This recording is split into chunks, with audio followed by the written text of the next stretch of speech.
ازيكم عاملين ايه؟ يا رب تكونوا بخير. النهارده ده رز الافراح.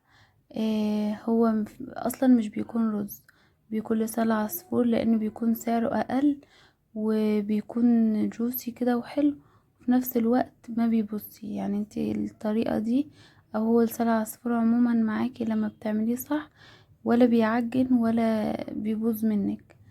الطريقة هو غير المكرونة. ما المكرونة بتتعمل بزيت بس، لكن لسان العصفور بيحب الدهون.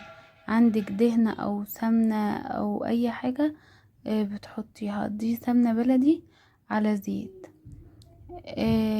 في برضو ممكن لو انت عايزة معاكي كبدة او كبد وقوانص هتحطيها في المرحلة دي. هنحط البصل وفي نفس الوقت هنحط معاه لسان العصفور، لان هما بياخدوا نفس الوقت في التحمير، فما ينفعش نحط حاجة قبل حاجة. لسان العصفور بيعتمد على المكونات، يعني هو بيحب التوابل الكتير والدهون الكتير، وبيعتمد على التقليب المستمر. يعني انتي لو سيبتيه شوية هيبقى فيه جزء متحمر والجزء التاني لا، فعلى ما تحمريه بيبقى التاني الجزء اللي اتحمر اتحرق.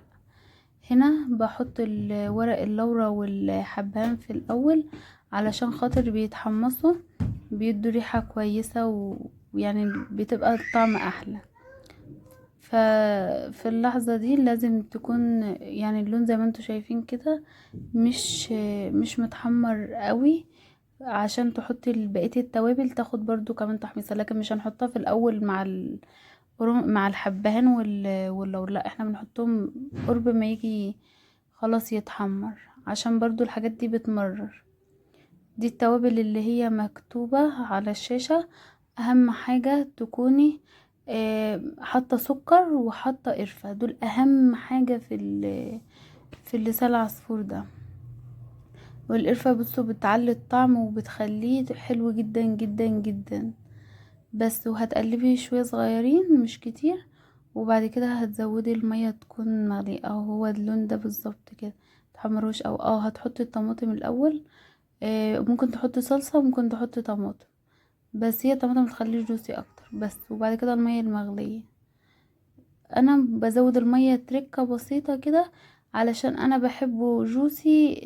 يعني في اطفال هتاكله ما يكونش مفرفر اوي لدرجة انه بيقع منك وانت بتاكليه، لا. فانا بحبه بيبقى بالقوام ده، بيبقى كده كده كل حباية يعني مش ماسكة في التانية ولا معجن ولا اي حاجة، بس بيبقى الطماطم يعني باينة فيه والدهون فيه كده، فبيبقى حلو طعمه بيبقى غني كده وحلو.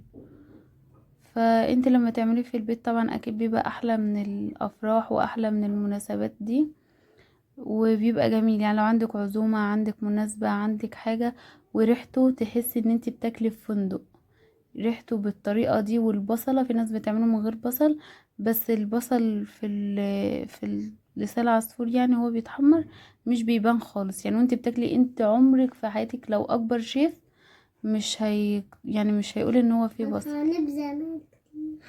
بس يا كوكو، بس لو عجبك بقى جربيه وادعيلي.